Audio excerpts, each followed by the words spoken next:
नमस्कार, मैं हरी। आप देख रहे हैं डिटेल न्यूज झारखंड। आइए जानते हैं झारखंड की प्रमुख खबरों को। अगर आप चैनल में नए हैं तो चैनल को सब्सक्राइब अवश्य कर लें ताकि झारखंड की हर छोटी बड़ी खबर आप तक पहुंचा सकें। गृह मंत्री अमित शाह से मिले चंपई सोरेन 30 अगस्त को भाजपा में होंगे शामिल। दरअसल आपको बता दूं, झारखंड के पूर्व मुख्यमंत्री और कदावर आदिवासी नेता चंपई सोरेन ने सोमवार को केंद्रीय गृह मंत्री अमित शाह से मुलाकात की। आपको बता दूं, इस बैठक के बाद यह भी साफ हो गया है कि वह भाजपा में शामिल होंगे।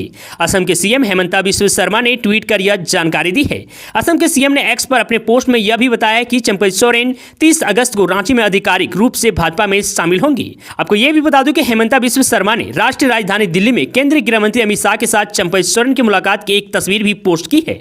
असम के सीएम हेमंता बिस्वा शर्मा झारखंड विधानसभा चुनाव के लिए भाजपा के सह प्रभारी भी हैं। वह भी इस महत्वपूर्ण बैठक का हिस्सा थे। आपको बता दूं कि असम के सीएम हेमंता बिस्वा शर्मा ने एक्स पर कहा कि झारखंड के पूर्व मुख्यमंत्री चंपई सोरेन जी ने कुछ समय पहले माननीय केंद्रीय गृह मंत्री अमित शाह जी से मुलाकात की। वह आधिकारिक तौर पर 30 अगस्त को राजधानी रांची में भाजपा में शामिल होंगे। बता दें कि चंपई सोरेन ने झारखंड मुक्ति मोर्चा के शीर्ष नेतृत्व पर उनका अपमान करने का आरोप लगाया था। आपको यह भी बता दूं कि चंपई सोरेन ने कहा था कि मुख्यमंत्री के तौर पर उनको घोर अपमान का सामना करना पड़ा। इसी वजह से उनको अलग रास्ता चुनने के लिए मजबूर होना पड़ रहा है। 28 अगस्त को सीएम हेमंत सोरेन आएंगे। सरायकेला मैया सम्मान योजना के लाभुकों को बांटेंगे स्वीकृति पत्र। दरअसल आपको बता दूं, सरायकेला खारसावा जिला अंतर्गत गम्हरिया प्रखंड के रापचा स्थित फुटबॉल मैदान में 28 अगस्त को मुख्यमंत्री हेमंत सोरेन प्रमंडल स्तरीय झारखंड मुख्यमंत्री मैया सम्मान योजना कार्यक्रम में शामिल होंगे।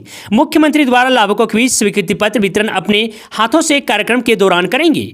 आपको बता दूं, कार्यक्रम को सफल आयोजन को लेकर उपायुक्त रविशंकर शुक्ला एवं पुलिस अध्यक्ष मुकेश कुमार लुनायक, उपायुक्त पूर्वी सिंहभूम अनन्या मित्तल, उपायुक्त पश्चिमी सिंहभूम कुलदीप चौधरी एवं वरीय पुलिस अध्यक्ष पूर्वी सिंहभूम एवं पुलिस अध्यक्ष पश्चिमी सिंहभूम समेत अन्य वरीय पदाधिकारी द्वारा कार्यक्रम स्थल का निरीक्षण कर तैयारी का जायजा लिया गया है। झारखंड में बीजेपी के साथ चुनाव लड़ेगी आजसू पार्टी के नेता सुदेश महतो। दरअसल आपको बता दूं, झारखंड विधानसभा चुनाव बीजेपी और आजसू साथ मिलकर लड़ेगी। सोमवार को दिल्ली में केंद्रीय गृह मंत्री अमित शाह से मुलाकात के बाद आजसू सुप्रीमो सुदेश महतो ने इसकी घोषणा की है। आपको बता दूं, दिल्ली में सुदेश महतो और अमित शाह के बीच बैठक हुई। बैठक में साथ चुनाव लड़ने पर सहमति बनी। हालांकि आजसू कितने सीटों पर चुनाव लड़ेगी यह क्लियर नहीं किया गया है। साल 2019 में हुए विधानसभा चुनाव में दोनों पार्टियों के बीच सहमति बनी, लेकिन चुनाव से पहले आजसू ने अपना रास्ता अलग कर लिया था। इसका खामियाजा दोनों ही पार्टियों को उठाना पड़ा था। बीजेपी 28 सीटों पर अटक गई थी तो वहीं आजसू को 2 सीटें हाथ लगी थी। आपको बता दूं, झारखंड में कुर्मी वोटर निर्णायक भूमिका में होते हैं, इसलिए सभी पार्टियां कुर्मी पर फोकस रही है। कांग्रेस ने केशव महतो कमलेश को पार्टी का प्रदेश अध्यक्ष बनाए। वहीं जेएमएम की पहले से ही कुर्मी वोटर्स पर अच्छी पकड़ है। इसी स्थिति में बीजेपी ने आजसू के साथ चुनाव लड़ने का निर्णय लिया है। हेमंत सोरेन को एक और बड़ा झटका। चंपई सोरेन के बाद अब भाजपा में शामिल होंगे बोरियो के पूर्व विधायक लोबिन हेम्ब्रम। दरअसल आपको बता दूं, साहेबगंज बोरियो के पूर्व झामो विधायक लोबिन हेम्ब्रम का भाजपा में जाना लगभग तय माना जा रहा है। सोमवार को उन्होंने स्वीकार किया है कि वह भाजपा में जा रहे हैं। पार्टी में कब शामिल होंगे यह भी जल्द स्पष्ट हो जाएगा। फिलहाल वह रांची में है तथा भाजपा के वरीय नेताओं के संपर्क में है। चर्चा है कि लोबिन हेम्ब्रम अपने विधानसभा क्षेत्र बोरियो में धूमधाम के साथ वरीय नेताओं की मौजूदगी में भाजपा में शामिल होना चाहते हैं। संभवतः इसी में पेंच फंसा हुआ है कि हालांकि यह तिथि कब होगी यह भी आजकल में फाइनल हो जाएगी। आपको बता दूं, पिछले दिनों लोबिन हेम्ब्रम दिल्ली जाने की बात भी सामने आई थी। हालांकि इससे उन्होंने इनकार किया था। गौरतलब है कि लोबिन हेम्ब्रम झामो में रहते हुए पार्टी के खिलाफ मुकर रहे। जिले में अवैध खनन व परिवहन का मामला उन्होंने उठाया था, जिसके बाद ईडी ने इस मामले की जांच शुरू की थी। आपको बता दूं कि पार्टी में रहते हुए राजमहल के लोकसभा का चुनाव लड़ा और तीसरे स्थान पर रहे। चुनाव के बाद झामो ने उन्हें पार्टी से निकाल दिया। पार्टी की शिकायत पर बाद में उनकी विधानसभा की सदस्यता भी समाप्त कर दी गई। 2 सितंबर को झारखंड में बंद रहेंगे petrol pump. Petroleum dealers association करेगी प्रदर्शन। दरअसल आपको बता दूं, झारखंड में पेट्रोलियम डीलर्स एसोसिएशन की ओर से 2 सितंबर को झारखंड में पेट्रोल पंप बंद रखने का आह्वान किया गया है। एसोसिएशन के अध्यक्ष अशोक सिंह ने बताया कि डीलर्स कमीशन में वृद्धि 2017 के बाद से अभी तक नहीं हुई है, जबकि तेल के मूल्य बढ़े, महंगाई बढ़ी, डीलर्स की ऑपरेशन कॉस्ट बढ़ी, कम बिक्री वाले पंप बंद की कगार पर हैं। उन्होंने मांग की है कि राज्य सरकार वेट में कटौती करें। उन्होंने कहा कि सरकार दूसरे राज्यों से अधिक वेट झारखंड में होने के कारण बिक्री प्रभावित हुई है। बिहार की तर्ज पर वेट रिटर्न की अनिवार्यता खत्म करें। प्रदूषण जांच जांच केंद्र पर हो रही है समस्या। तेल कंपनियों की अधिकारियों के मनमाने रवैया तेल डिपो में हो रही है, समस्याओं के बारे में भी बताया गया। आपको बता दूं, इसके बाद उन्होंने कहा कि सर्वसम्मति से निर्णय लिया गया है कि डीलर मार्जिन को लेकर राज्यपाल से मिलकर ज्ञापन सौंपा जाएगा। डीलर और पंप कर्मी पहले काला बिल्ला लगाकर विरोध प्रदर्शन करेंगे और 2 सितंबर को पेट्रोल पंप बंद कर सांकेतिक रूप से बंद रखा जाएगा। आपको बता दूं कि इसी बीच सभी जिले के डीलर्स अपने अपने यहाँ के विधायकों और सांसदों को ज्ञापन सौंपेंगे। तब भी सरकार नहीं मानी तो 2 सितंबर को राज्य के 1600 के करीब पेट्रोल पंप एक दिन के लिए बंद रखा जाएगा। दरअसल आपको बता दूं, सरकारी नौकरी के इच्छुक उम्मीदवार के लिए झारखंड कर्मचारी चयन आयोग की ओर से झारखंड सचिवालय स्टेनोग्राफर भर्ती के लिए नोटिफिकेशन जारी किया गया है। आपको बता दूं, 455 पदों के लिए आवेदन प्रक्रिया 6 सितंबर 2024 से शुरू हो रही है और 5 अक्टूबर 2024 को समाप्त हो जाएगी। आवेदन के लिए फीस भुगतान और फोटो सिग्नेचर अपलोड करने की अंतिम तिथि भी 5 अक्टूबर 2024 है। इसके बाद आवेदन पत्र में सुधार करने के लिए 7 से 10 अक्टूबर 2024 तक समय दिया गया है।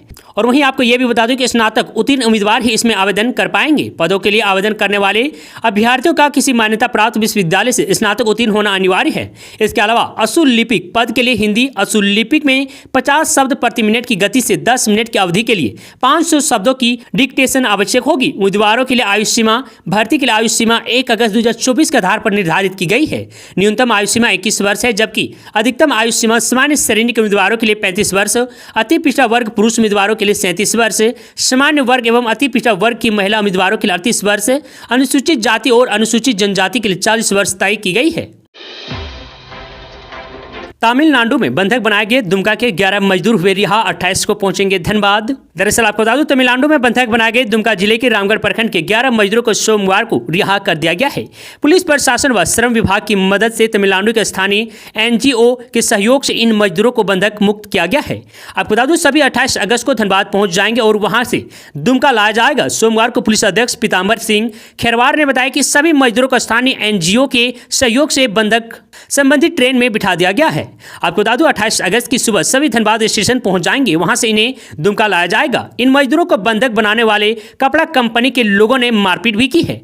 यहां बता दें कि रोजगार की तलाश में 4 दिन पहले रामगढ़ प्रखंड के अमड़ा पहाड़ी से तमिलनाडु गए 11 मजदूर को वहां पर बंधक बना लिया गया था। रिहाई के बदले में परिवार वालों से पैसे की मांग की जा रही थी, तो वहीं 2 परिवार ने 25,000 रुपये भेज भी दिया था। रविवार की शाम पीड़िता परिवार ने एसपी से सभी की सकुशल वापसी की गुहार लगाई थी। इसके बाद पुलिस प्रशासन और श्रम विभाग के सहयोग से मजदूर को वहां से बंधक मुक्त करने की कामयाबी शुरू हुई।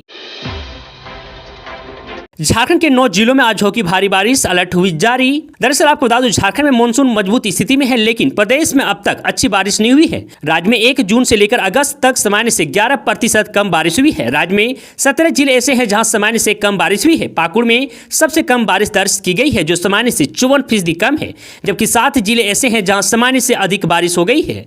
आपको बता दूं, इसी बीच मौसम विभाग ने आज 4 जिले बोकारो, धनबाद, जामताड़ा, गिरिडीह और देवघर में ऑरेंज अलर्ट जारी किया है, जबकि गोड्डा, पाकुड़, दुमका, साहिबगंज में भारी बारिश को लेकर येलो अलर्ट जारी किया गया है। इन 9 जिले में भारी बारिश के साथ साथ आसमानी बिजली गिरने की भी संभावना है। वहीं मौसम विभाग के मुताबिक जामताड़ा, दुमका, धनबाद समेत आज प्रदेश के 8 जिलों में अच्छी खासी बारिश हो सकती है। इसके अलावा 27 अगस्त को 15 और 28 अगस्त को 11 जिलों में भारी बारिश का ऑरेंज अलर्ट जारी किया गया है। 29 और 30 अगस्त को भी कुछ जिलों में भारी बारिश होने की संभावना है। JBVNL के स्मार्ट मीटर कैंप में पहले ही दिन 1000 से भी ज्यादा शिकायतें दर्ज। दरअसल आपको बता दूं, बिजली वितरण निगम लिमिटेड JBVNL बिजली उपभोक्ताओं के लिए स्मार्ट मीटर संबंधी परेशानियों को दर्ज कराने के लिए विशेष कैंप का आयोजन कर रहा है। इसका मकसद स्मार्ट मीटर से बिलिंग की प्रक्रिया को ज्यादा सटीक और सरल बनाना है। आपको बता दूं, सोमवार को आपूर्ति अंचल रांची के सभी डिवीजन में कैंप आयोजित किया गया है। इस दौरान उपभोक्ताओं ने समस्याओं को मौके पर जाकर दर्ज कराया। आपको बता दूं, इसमें मोबाइल नंबर अपडेशन, नाम सुधार, पता में सुधार, बिल संबंधित सुधार और स्मार्ट मीटर लगाने जाने की जुड़ी समस्या शामिल थी। सबसे ज्यादा कोकर में 414 लोगों ने आवेदन दिए हैं। आपको बता दूं कि महाप्रबंधक प्रभात कुमार श्रीवास्तव ने कहा कि बिजली निगम उपभोक्ताओं की सभी तरह की शिकायतों को दूर करने के लिए प्रसारित है। इसी के तहत शहर के 17 स्थानों पर 26 से 28 अगस्त तक विशेष कैंप लगाया जा रहा है। अगर किसी उपभोक्ता के बिजली बिल में सुधार की आवश्यकता है तो प्राथमिकता के आधार पर उसमें सुधार किया जाएगा। वैसे उपभोक्ता जिनका पुराना मीटर अभी भी चल रहा है, वे स्मार्ट मीटर से उसे रिप्लेस करा लें।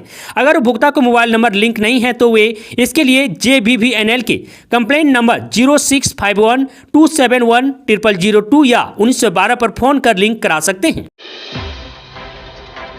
झारखंड कांग्रेस में होगा घमासान, आधे विधायकों की टिकट पर मंडरा रहा है खतरा। दरअसल आपको बता दूं, रांची झारखंड में कांग्रेस के आधे विधायकों की टिकट पर खतरा मंडरा रहा है। प्रदेश कांग्रेस प्रभारी गुलाम मोहम्मद मीर के साथ विधायक दल की बैठक में इस बात का संकेत दिया गया है।